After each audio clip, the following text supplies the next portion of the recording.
Abooluganda ab'emikwano n'abawagizi b'eyali Lord Mayor wa Kampala Salungerius Lukwago era nga ye munnamateeka w'Etitkon Dr. Kizza Besigye bakedde ku kkooti e Makindye okulaba omuntu waabwe n'okugoberera omusango ogumuvunaanibwa. Ebyokwenda bibadde ggologolo era ku ssaawa nnya zennyini kkooti n'etandika ng'omusibe taleeteddwa era bannamateeka be bamwekangidde ku nkola ya Zoom. He's not in court, and I must say that even the presentation on Zoom was a clandestine move. We were not informed. We kept waiting for him down to listen to him and probably receive any additional instructions, only to be informed that court is sitting and prosecution is already seated. Ku mulundi guno kkooti ekubiriziddwa omulamuzi Aida Nanjala oluvannyuma lw'omulamuzi Sarah Basemera era nga yali mu musango guno obutabeerawo. Bannamateeka ba Lukwago basabye kkooti okubeera n'ekyesalawo ku nsonga za Lukwago olw'embeera y'ebyobulamu bwe. I am sure that you would be interested in knowing why the accused person has not appeared conventionally.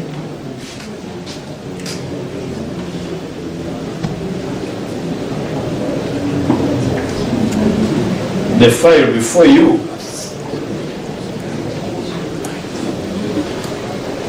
has a record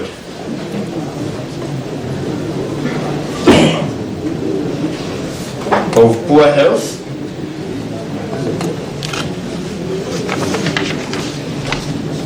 and the court would be interested in knowing the state of health of the person that was sent to hospital. Omulamuzi ategeezezza nti talina kyasobola kukola ku nsonga za Lukwago kubanga si yawulira omusango guno ng'atuuliddemu munne ataliiwo. Oludda oluwabi nga lukulemberwa Barbara Masinde lusabye kkooti okwongezaayo omusango guno kubanga okunoonyereza kukyagenda mu maaso ate nga n'omulamuzi taliiwo. Lukwago awanise omukono okubaako n'ekyayogera era munnamateeka we Medard Lubega Sseggona n'asaba omulamuzi amukkirize. When I noticed and submitted that my client seems to have something to communicate to court touching his health,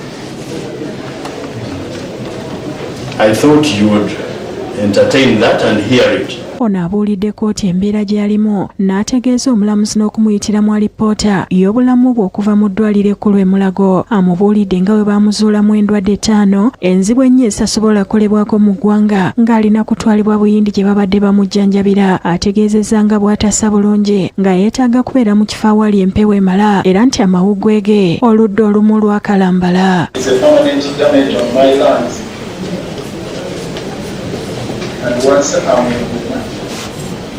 The place will be limited oxygen.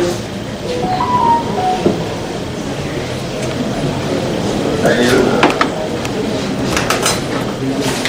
suffer breathlessness, and that's why here I was gasping for air because the windows are closed and I was not breathing well. Agambye omulamuzi nti olw'obutalya mmere abasawo be gye baamulagira kaakati gyali erimu asidi ng'amuleeta ekikeeta eky'amaanyi ekimuviiriddeko okwokebwa ku kibumba era nga kino kigenda kumuleetera kookolo singa abeera talongooseddwa. They spill over back to the gut, causing what they call acid reflux, regurgitation, and in the end, they may cause lower esophageal cancer. Ayongeddeko nti teyeebaka bulungi kuba abasawo e Mulago abaamukebera baamulagira okwebaka kya bugazi olw'obulwadde bw'enkizi nga mu kiseera kino amagumba ge gaseeseetuka nga tegasobola kujjanjabibwa kuno. There was an implant, an artificial disc which was inserted here when I went to Mulago.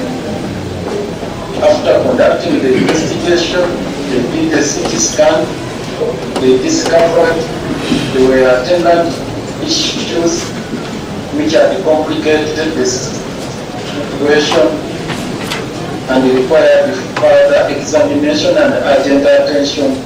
Agambye omulamuzi nti abasawo olw'obulwadde bwe yali ajjanjabibwa mu nsingo yafuna obulwadde obw'obutawulira bulungi ate nga n'eppiro ye gye yagula okumuyambako ku bulwadde bw'amatu ab'amakomera baagyonoona nga kati tekyalina mugaso.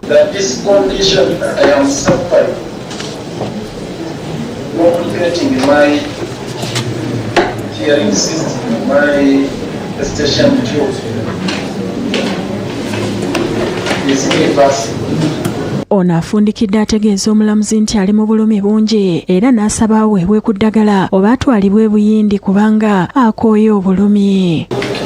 If I may make a last prayer, Your Worship, instead of taking me through all this pain, I've been put on some palliative care so that I die the less painful death. Otherwise, the pain is too much. Bannamateeka ba Lukwago basabye omulamuzi nti bw'aba ayongezaayo omusango guno agwongezeeyo mpaka enkya olw'embeera omuntu waabwe gy'alimu. Omulamuzi ayimiriza kkooti okumala akaseera yeebuze ku mulamuzi ali mu musango guno ddi lw'anaabeerawo oluvannyuma azzeemu era omusango n'agwongezaayo okutuusa nga 16 omwezi guno. And I have been informed that the next available date is 16th of July 2026. Kkooti bw'ebwedde twogeddeko ne bannamateeka bali mu musango guno ne babaako bye balambulula. Ayina operations 3 ezirindiridde. Operation y'okutereeza ebyuma bino bye baakyamya nga bamukozesa dduyiro obulumi bungi. Operation y'okumussaamu ebyuma ebirala wansi mu lamba. Joints n'operation eya wano hiatus hernia gwe balina okulongoosa. Bw'alwawo afuuka kansa baagala abeere mu kifo ekirina empewo obulungi kukomera tekiriiyo. Era kyovudde olaba ng'akugamba nti akkiriza okufa naye yandyagadde bamuwe eddagala afe bulungi aleke kufa mu bulumi. Kiri painful. Nkiri okwaga embeera mwali tasaana kubeera mukomera, asaana kubeera buyindi ng'afuna eddagala kuba nabo wiiki ennamba gye baamaze naye tebalina kye basobodde kujjanjaba. Basobodde kumuwa painkillers. Lukwago avunaanibwa omusango ogw'okusirikira amawulire ag'okulya mu nsolo kwe. Ssenfuma Josephine Innocent yakusakidde eggulire lino ku Rwabukedde TV.